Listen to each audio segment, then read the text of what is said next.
Welcome to the Prayagraj institute UPPSC R O A R O की important practice set में आज हम लोग बात करेंगे अपने 13 नंबर के वीडियो की। इसका मतलब कि इससे पहले हम जो है वो 12 वीडियो ला चुके हैं, तो यह हमारा 13वां वीडियो है। तो चलिए स्टार्ट करते हैं हम डेली प्रैक्टिस सेट में 13वें वीडियो के साथ।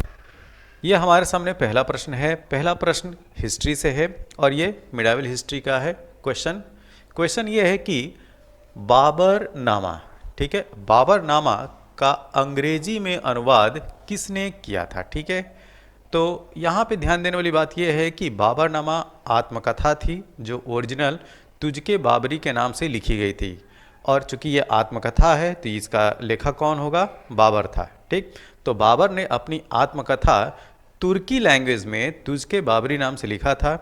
अब इस पुस्तक, ये जो बाबरनामा पुस्तक है, इसका इंग्लिश में मतलब कि अंग्रेजी में अनुवाद किसने किया, ये आपसे पूछा जा रहा है। तो इसका अनुवाद करने का श्रेय जाता है लेडेन और रस्किन को। किसको, लेडेन और रस्किन। तो इसका जो सही उत्तर है ऑप्शन नंबर ए। अगला प्रश्न ये है कि निम्नलिखित में से कौन गर्म धारा है। जैसा कि जियोग्राफी में ये बहुत ही इम्पॉर्टेंट टॉपिक है, अक्सर एग्जाम में पूछा जाता है कि कोल्ड करंट कौन सी होती है और वार्म करंट कौन सी होती है। तो यहाँ पे आपसे पूछा जा रहा है कि कौन गर्म जल धारा है। तो दिए गए ऑप्शन में जो सही उत्तर है वो है ब्राज़ील धारा। अब हम जानेंगे कि जो ओशियन है, जो महासागरीय धाराएं हैं, उनमें कौन कौन सी गर्म जल धारा है और कौन कौन सी जो है वो ठंडी जल धारा है। तो इसको देखेंगे हम मैप में। तो यहाँ पे आपको जो है वो दो कलर में धाराएं, या ये कहें कि यहाँ पे तीर दिखाई पड़ेगी जो कि धाराओं का रिप्रेजेंटेशन कर रही हैं।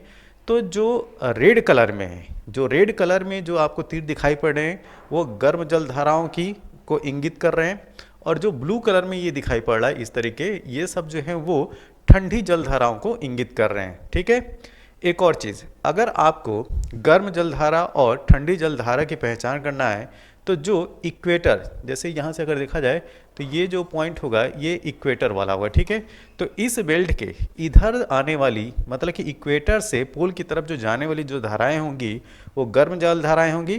तो या तो इधर होगा डायरेक्शन, ठीक है, या इधर। ठीक है, तो इक्वेटर से पोल की तरफ जो भी जाने वाली जलधारा होगी वो होगी गर्म जलधारा, और पोल के साइड, इक्वेटर साइड की तरफ, मतलब कि ध्रुवों से पोल की साइड जाने वाली जो जलधारा होगी वो, उसका जो नेचर होगा वो ठंडा होगा।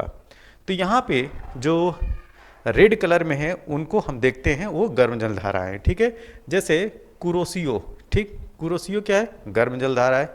इसके कंट्रास्ट में आप देखिए यहाँ पे कमछटका के पास, ठीक, अलास्का के पास, ये जो जलधाराएं हैं वो ठंडी जलधाराएं हैं।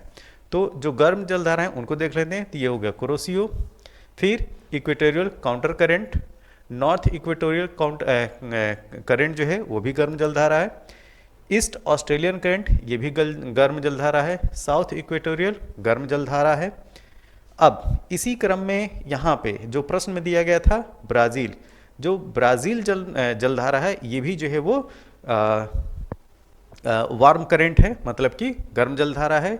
अगुलास, यहाँ पे आप देख सकते हैं साउथ अफ्रीका के आसपास, ठीक है, मेडागास्कर के बीच में ये अगुलास जो है ये भी गर्म जलधारा है। साउथ इक्वेटोरियल गर्म जलधारा है।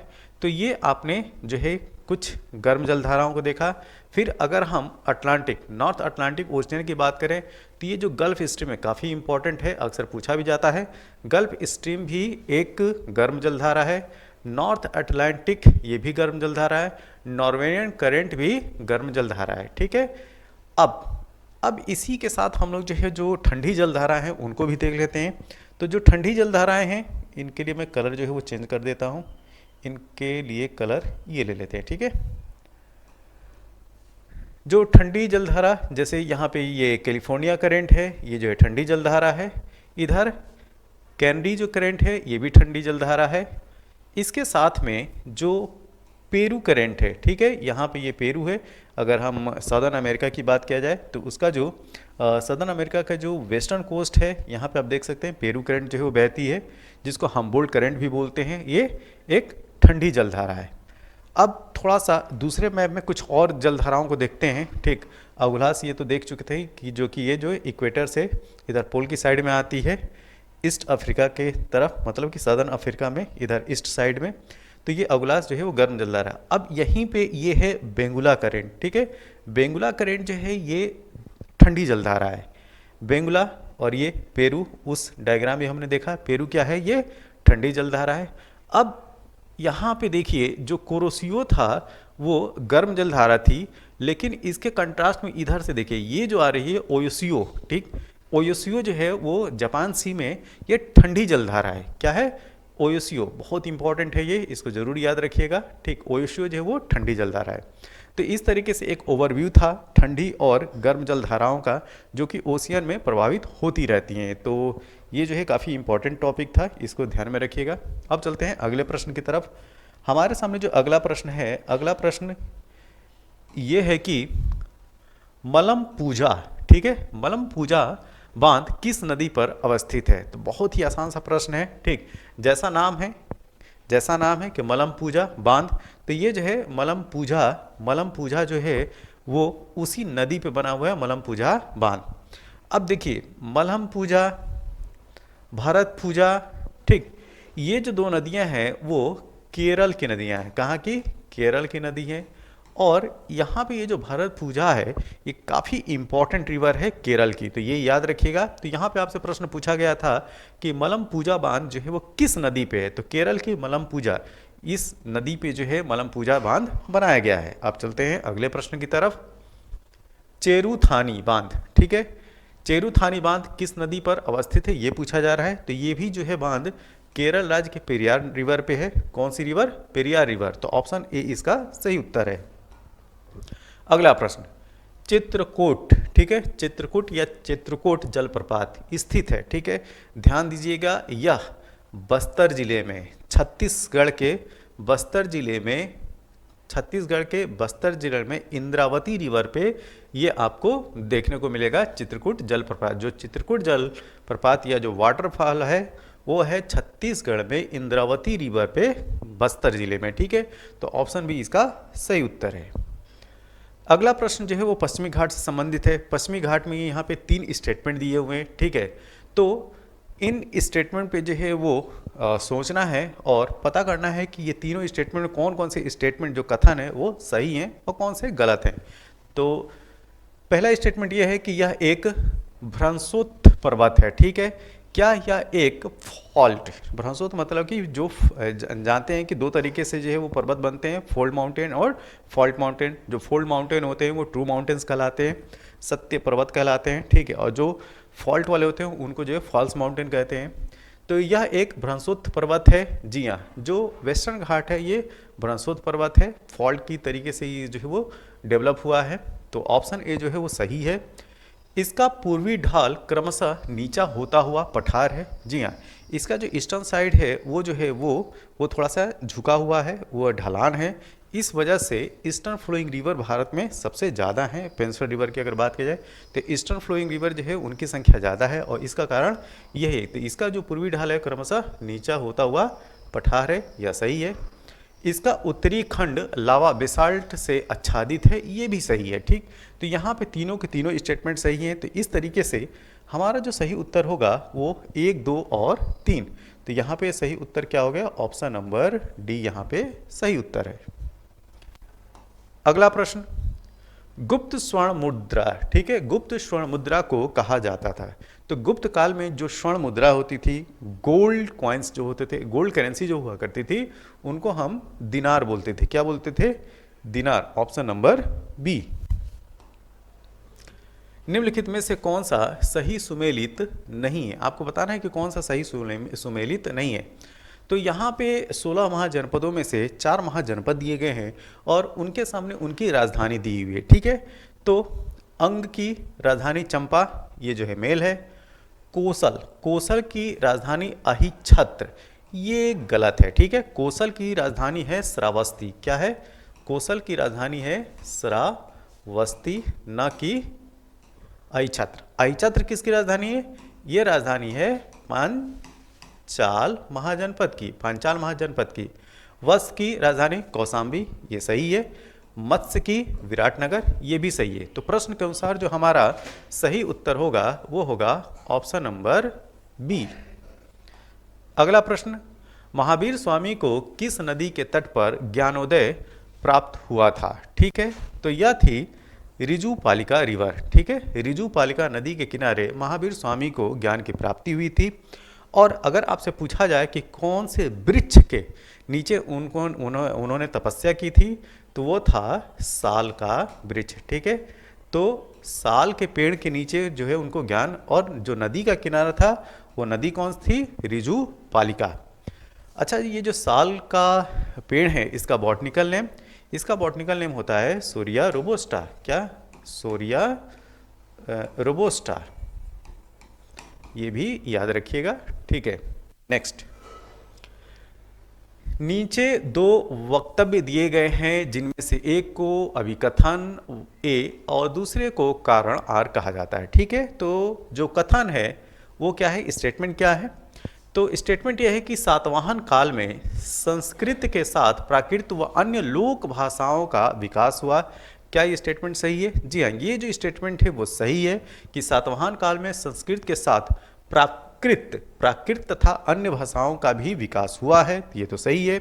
कारण की बात करते हैं। ठीक, सातवाहन राजाओं ने साहित्य रचना के लिए संस्कृत तथा अन्य लोक भाषाओं को अपनाया था। ठीक है, तो ये भी स्टेटमेंट जो है वो सही है, इसका जो कारण है ये सही है। इसी की वजह से संस्कृत का मतलब कि सातवाहन काल में संस्कृत के साथ प्राकृत और अन्य भाषाओं का क्या हुआ? डेवलपमेंट हुआ। ठीक है, तो यहाँ पे जो सही उत्तर होगा क्या होगा? ऑप्शन नंबर ए तथा आर दोनों सही हैं, और ए का सही स्पष्टीकरण क्या है? आर है। निम्नलिखित में से कौन मुगल काल में राजा बनाने वाले थे? ठीक, तो ये जो नाम है हुसैन, अली और अब्दुल्ला, इनको जो है वो सैयद बंधु भी बोलते हैं। तो इनका योगदान जो है वो काफ़ी इम्पोर्टेंट था, ख़ास तौर से 1717 और 20 का जो टाइम पीरियड था। ठीक, तो उस समय जो मुगल जो साम्राज्य था उसमें इनकी पकड़ जो है काफ़ी अच्छी थी, और इनको जो टैग दिया गया था, इन सैयद बंधुओं को टैग ये दिया गया था कि ये किसी को भी राजा बनाने की हैसियत रखते थे। दारा सिको को किस स्थान पर दफनाया गया था? ठीक, तो दारा सिको को दफनाया गया था दिल्ली में। ठीक, हुमायूं के मकबरे के बगल में ही जो है वो दारा सिको का ही मकबरा बनाया गया है। अगला प्रश्न, निम्नलिखित घटनाओं पर विचार कीजिए और उन्हें काल क्रमानुसार व्यवस्थित कीजिए। तो यहाँ पे लिखा है दोराह का युद्ध या दोहराई का युद्ध। तो दोराह या दोहराई का जो युद्ध होता है वो होता है 1532 में। ठीक है, 1532 में हुमायूं और अफगान के बीच में, और अफगान इसमें जो है वो बुरी तरीके से हारते हैं और हुमायूं की विजय होती है। कन्नौज का जो युद्ध है उसको बिलग्राम का भी युद्ध बोलते हैं। यह 1540 में होता है, और यह हुमायूं और शेरशाह सूरी के बीच में होता है, जिसमें शेरशाह सूरी जो है हुमायूं को बुरी तरीके से परास्त करता है। सामूगढ़ का युद्ध जो है वह मुगल साम्राज्य में उत्तराधिकार के युद्ध के नाम से भी जाना जाता है। इसमें जो शाहजहां है उसके जो बेटे हैं दारा सिको और औरंगजेब के बीच में जो है सामूगढ़ का युद्ध हुआ था, और यह युद्ध हुआ था 1558 में। 1558 में औरंगजेब जो है दारा सिको को बुरी तरीके से पराजित किया था। ठीक, चौसा का युद्ध होता है 1539 में।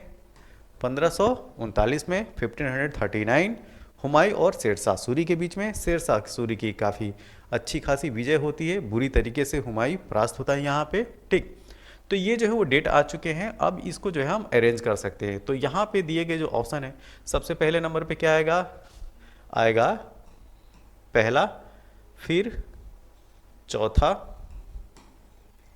फिर सेकेंड, और 1558 सामूगढ़ का युद्ध थर्ड। तो ये जो क्रम होगा 1 4 2 3, 1 4 2 3, ऑप्शन नंबर बी।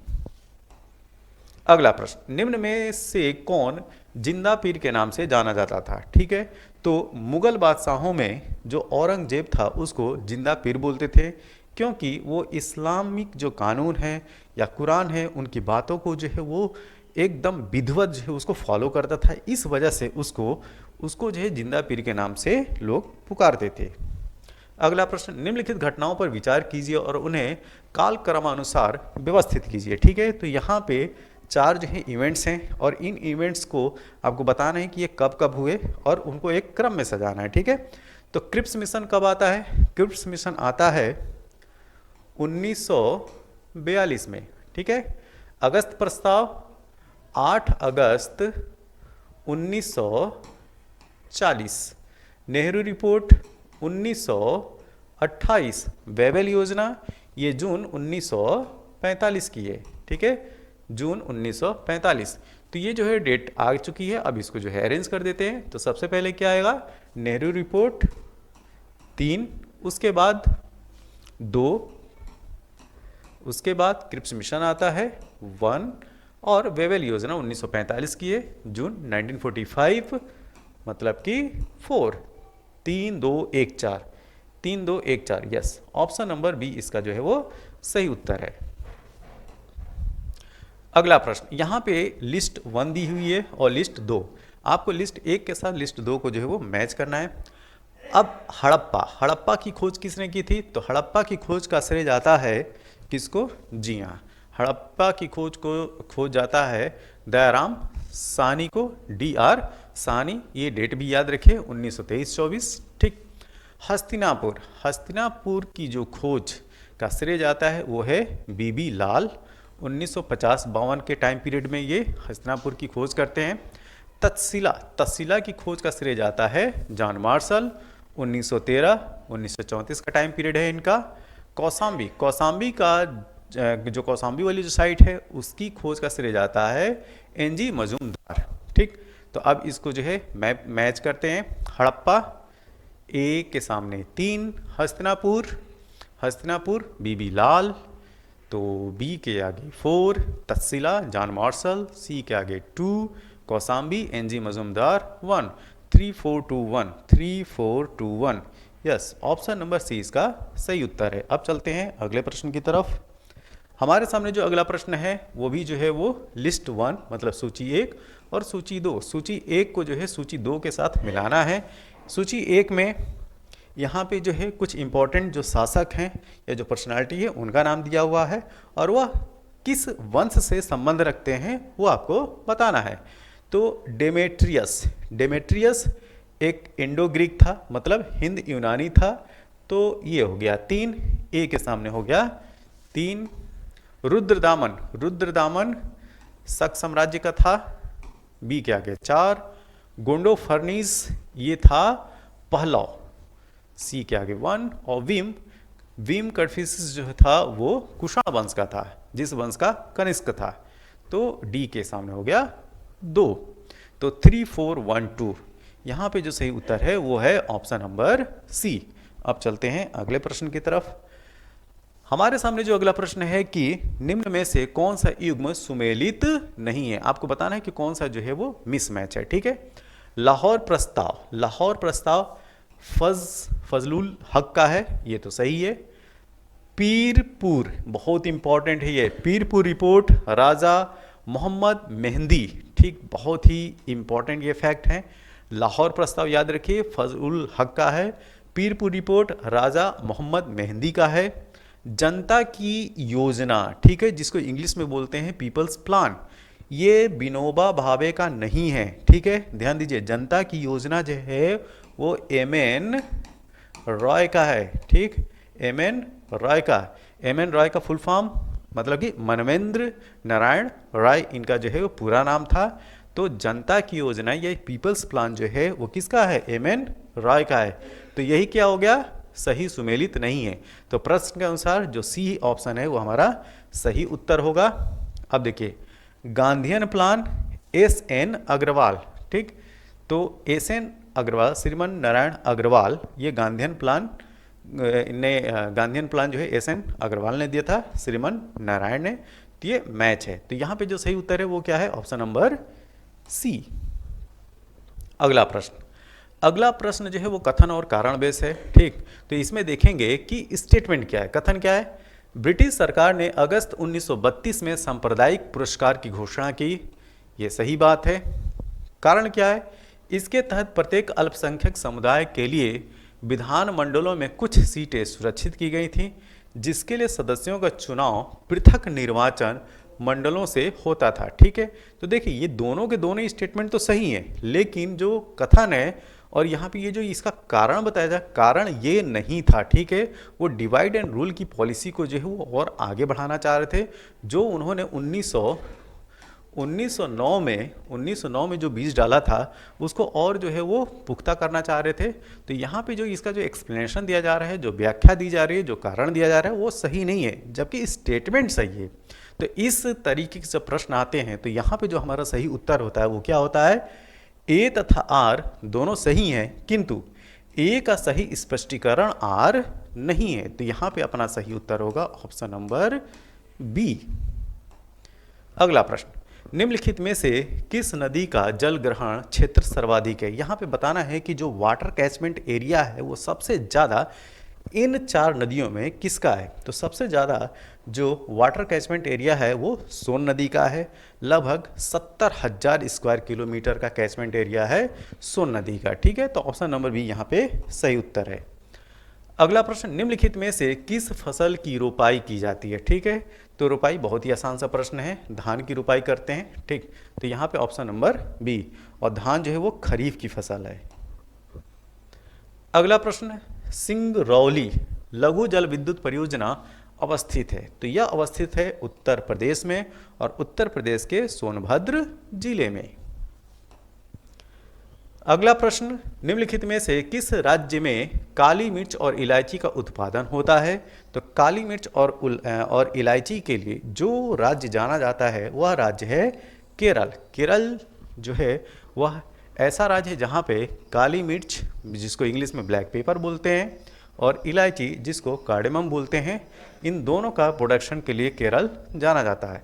और ये भी याद रखिए, जो काली मिर्च का जो ट्रेड हुआ करता था एंशियंट टाइम या मिडाइवल टाइम में की अगर बात किया जाए तो बहुत ज़्यादा होता था, और काली मिर्च को प्राचीन इतिहास में यमन प्रिया के नाम से भी जाना जाता था। तो यह संबंधित था यूपीपीएससी ARO के डेली प्रैक्टिस सेट में 13वां हमारा वीडियो। यह वीडियो आपको कैसा लगा, और इस वीडियो के PDF के लिए आप हमारे Telegram channel the Prayagraj institute को ज्वाइन कीजिए और इस वीडियो की PDF को प्राप्त कीजिए। तब तक के लिए थैंक यू, धन्यवाद।